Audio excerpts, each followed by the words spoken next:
are very different in every places, in every place. And then what should I do about them? So then after graduation from college, I went into nonprofit sector because I find that's probably a solution to see and how to solve some of the social issues. And I've been working with nonprofit sector for 5 years. And I've been interacting with a lot of different communities. They are nearby, like in my backyard movement. They are education groups. They are other environmental groups. And I find, something very important in nonprofit sector is we believe in community. We think if there's a social issue, if you want to address them, you cannot only do that by one leader, by one person. There should be a community. Together, we can probably work this out. Then I have been thinking, so where is my community? How should I find my own community in China? Where are gay people? Where are lesbians? Where are bisexual people? Where are transgender people? Where are queers? And then I start searching, I start talking to different people in China, and also outside China. And I find, yes, we have some groups. They are very grassroots groups. They try to work on human rights. They try to work on pink economy enterprises, if you know them. There are bars, there are cafes, there are bookstores, there are hotels. And also there are a lot of grassroots NGOs. They work on AIDS, HIV/AIDS prevention. But what I found most interesting is they're not connected. Yes, there are groups, but they don't talk to each other. You know why? There are many reasons for that. One reason is that people compete so nastily for little amount of resources.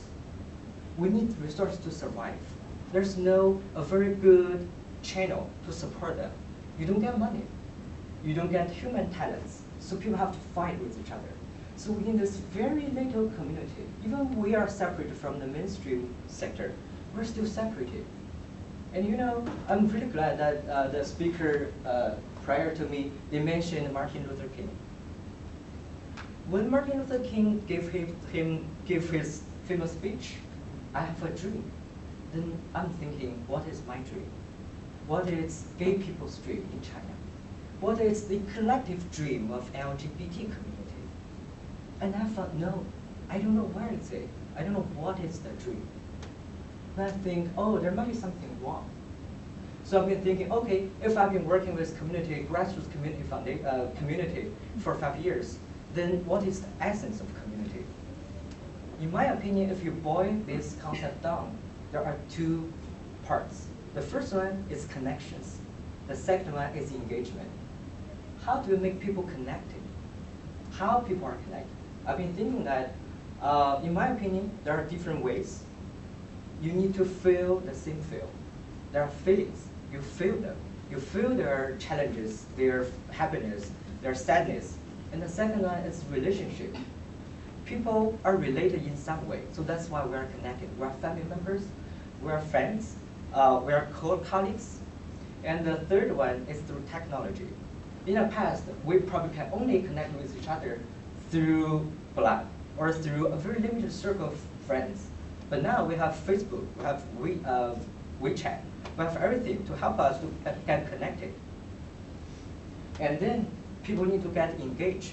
If they don't engage, if they don't vote, the democratic practice won't happen. If they don't say, if they don't participate, there will be no result. So I've been thinking, okay, if I agree to those conditions, then how can I make people in China, LGBT people in China, get connected so we can form a community, so we can probably achieve a goal together. Then go back here, how can we find stories? One way is that we know that in this world, there are many stories have been told through movies, through literature, through theater, through dancing. And you probably have already heard The Wedding Banquet from Taiwan, the movie. And also another movie is probably more famous is Brokenback Mountain. And people hear all those very ordinary kind of stories happening to common people. And they have been thinking, oh, I don't know what you guys feel, but to me, I feel, oh, there are some guys living there, living in Israel, living in the United States, living in Africa. We have similar challenges. We feel the same pain. we feel the same happiness. Then I feel I'm connected to them. There's a bigger global community there. And then, but when you try to research more about gay people in China, you'll find there's no very good stories. They're always negative.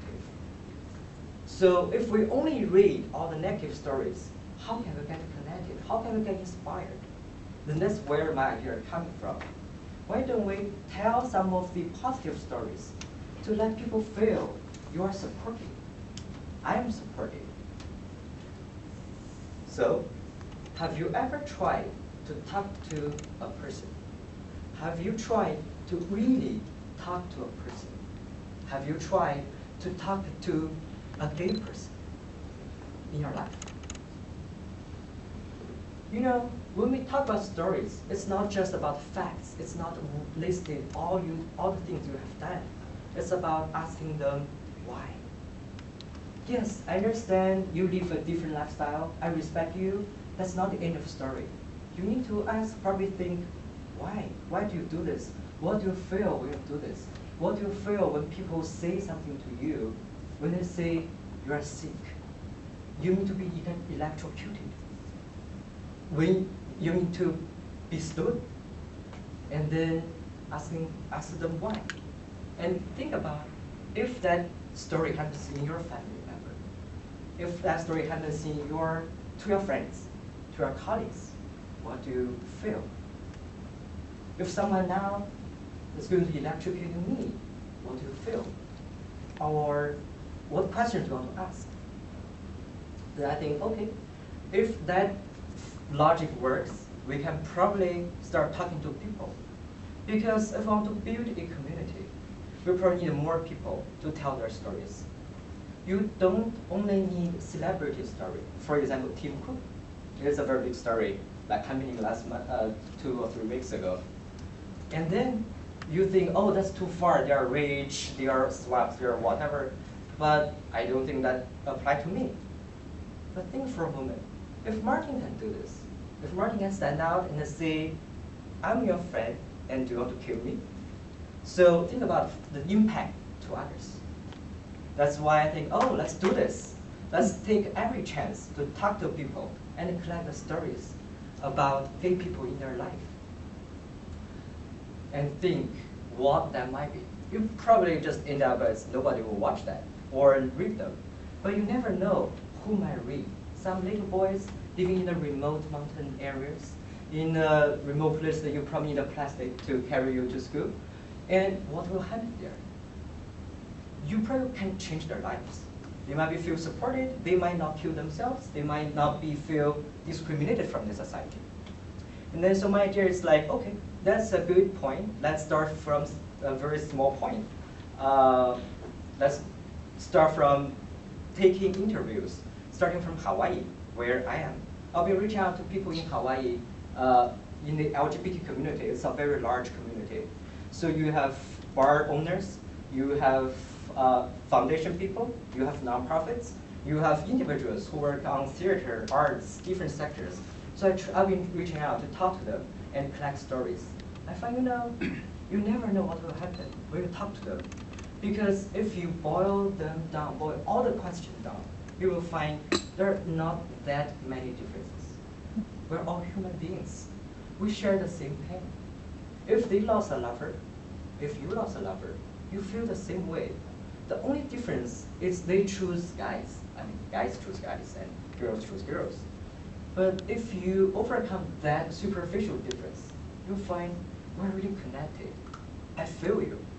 Because I'm sorry for your loss, and I'm really happy that you can get married, right? And then I think if I can do it here, I have another project coming up.